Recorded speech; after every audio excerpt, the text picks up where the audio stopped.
بسم اللہ الرحمن الرحیم۔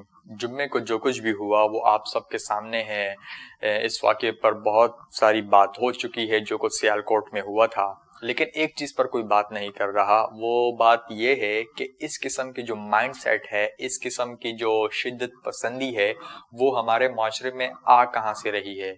کیونکہ آپ پچھلے 7 سال میں دیکھ لیں، پچھلے 10 سال میں دیکھ لیں تو اس قسم کے واقعات بہت تیزی سے ہونے لگے ہیں۔ تو سزائیں دینے سے ایک حد تک ہم اسے کنٹرول کر سکتے ہیں، لیکن جن شخص کو سزائیں ہوتی ہیں وہ خود اس چیز کو برا نہیں سمجھتے۔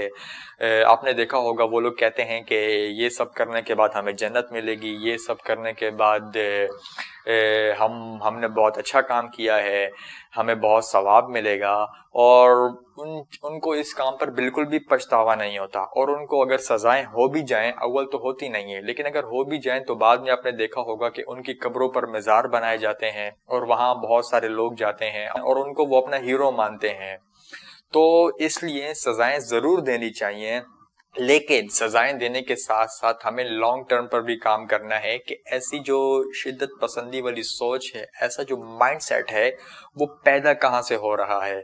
تو اگر ہم اس پہ کام کرتے ہیں تو ایک دم سے تو نہیں، لیکن 5 سال بعد یا 10-20 سال بعد ہمیں اس کا رزلٹ ضرور دیکھنے کو ملے گا۔ تو میں سوچ رہا تھا کہ ایسی سوچ ہمارے معاشرے میں کہاں سے آتی ہے، تو ایک دو باتیں میرے ذہن میں آئی ہیں جو میں آپ کے ساتھ شیئر کرنا چاہتا ہوں۔ پہلی چیز تو یہ ہے کہ آپ ایسے واقعات کو دیکھ لیں جہاں پر ریلیجن کے نام پر قتل و غارت ہوتی ہیں، جہاں پر فرقہ وارانہ قتل غارت ہوتی ہے، یا پھر سیاست کے نام پر قتل غارت ہوتی ہے۔ تو ایسے واقعات کو آپ اٹھا کر دیکھ لیں، ان میں آپ کو ایسے لوگ ملیں گے جو کسی ایک جماعت کو، کسی ایک گروہ کو یا کسی ایک ریلیجن کو بلائنڈلی فالو کرتے ہیں۔ تو اندھے پیروکار آپ کو ان کے پیچھے نظر آئیں گے۔ تو اندھے پیروکار پیدا کہاں سے ہوتے ہیں؟ تو میرے خیال سے ہم بچوں کے اندر کوشچننگ کی عادت نہیں ڈالتے، ہم انہیں مجبور کرتے ہیں کہ وہ کسی ایک بات کو، کسی ایک بلیف کو بلائنڈلی فالو کریں۔ اس لیے جو بچے ہوتے ہیں وہ جب ان کی شروع سے ہی یہ عادت بن جاتی ہے کہ انہوں نے کوشچن نہیں کرنا، انہوں نے جسٹ بلائنڈلی فالو کرنا ہے، تو وہ بعد میں اس قسم کی حرکتیں کرتے ہیں۔ فار ایگزامپل بچے اکثر سوال پوچھتے ہیں کہ میری تقدیر کا سب کچھ پہلے ہی لکھا گیا ہے، میری تقدیر کا فیصلہ سب کچھ پہلے ہی ہو گیا ہے، تو مجھے سزا کیوں ملے گی؟ تو جب بھی ایسے سوال بچے پوچھتے ہیں تو ماں باپ اسے سختی سے منع کر دیتے ہیں کہ ایسے سوال نہیں پوچھتے، اس سے تمہیں دوزخ میں ڈالا جائے گا، اس سے تمہیں عذاب ہوگا۔ تو بچوں کو ڈرا کے، دھمکا کر چپ کروا دیا جاتا ہے، کیونکہ ماں باپ کے پاس خود بھی یہ آنسر نہیں ہوتے موسٹلی کیسز میں۔ تو وہاں سے بچہ جو ہے وہ بلائنڈلی فالو کرنا سیکھتا ہے کسی بھی چیز کو، اپنے ایک بلیف کو، اور بعد میں پھر وہ اس قسم کی حرکتیں کرتا ہے۔ تو اس لیے ہمیں بچوں کے اندر جو کوسچننگ کی عادت ہے اسے ختم نہیں کرنا۔ ہم نے بچپن میں بچوں کو یہ نہیں سکھانا کہ آپ نے کسی ایک چیز کو بلائنڈلی فالو کرنا ہے۔ اب کچھ سوال ایسے ہوتے ہیں جن کا ماں باپ کے پاس بھی آنسر نہیں ہوتا، تو آپ بچوں کو ٹال سکتے ہیں، آپ بچوں کا دھیان بٹا سکتے ہیں، کہیں ادھر ادھر اس کا دھیان کر لیں، لیکن بچوں کو کبھی بھی یہ نہ کہیں کہ ایسے سوال پوچھنے سے آپ کو عذاب ہوگا، آپ دوزخ میں جاؤ گے۔ تو سوال پوچھنا کوئی بری بات ہے نہیں، اور دوسرا پھر اس سے پرابلم یہ ہوتی ہے کہ بچے کوشچننگ نہیں کرتے اور آگے چل کر وہ بلائنڈلی فالو کرتے ہیں اپنی بلیف پر، اور وہ ایک دوسرے سے لڑتے ہیں۔ تو پہلی وجہ تو یہ ہے۔ پھر دوسری وجہ یہ ہے کہ ریاست نے اپنے آپ کو بالکل علیحدہ کر لیا ہے ان مذہبی معاملات پر۔ آپ دیکھیں گے کہ جب بھی کسی ٹیچر کو ہائر کیا جاتا ہے گورنمنٹ کی سطح پر، چاہے وہ اسکول میں ہو یا چاہے کالج میں ہو، تو اس کے باقاعدہ ٹیسٹ ہوتے ہیں، باقاعدہ انٹرویوز ہوتے ہیں، اور ایک کرائٹیریا ہوتا ہے۔ اگر آپ اس کرائٹیریا پر پورا اترتے ہیں تبھی آپ کو ہائر کیا جا سکتا ہے۔ لیکن آپ دیکھیں کہ ایک شخص نے ممبر پر خطبہ دینا ہے 300 لوگوں کے آگے، 400 لوگوں کے آگے، 500 لوگوں کے آگے، تو اس کے لیے کوئی کرائٹیریا نہیں ہے، کوئی بھی اٹھ کے آ کر خطبہ دے سکتا ہے۔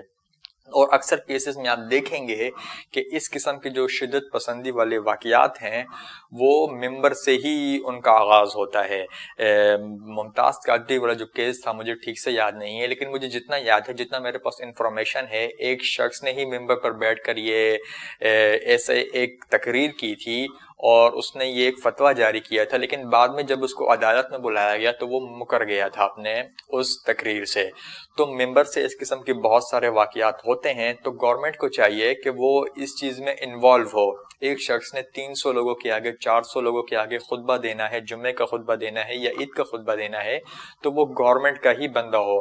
مطلب گورنمنٹ خود ایسے علماء کو ہائر کرے، ایسے مولویوں کو ہائر کرے یا ایسے مفتیوں کو ہائر کرے جو جا کر خاص طور پر جمعے کے خطبے دیں اور یہ عید کے خطبے دیں، کیونکہ یہاں سے ہی فساد کا آغاز ہوتا ہے۔ تو گورنمنٹ پر اس چیز کو بالکل کام کرنا چاہیے، اس سے ایک تو فساد کم ہوں گے، دوسرا یہ جو مولوی ہوتے ہیں یا جو یہ مفتی ہوتے ہیں یہ بہت کم تنخواہ پہ کام کر رہے ہوتے ہیں، 8,000 10,000 15,000۔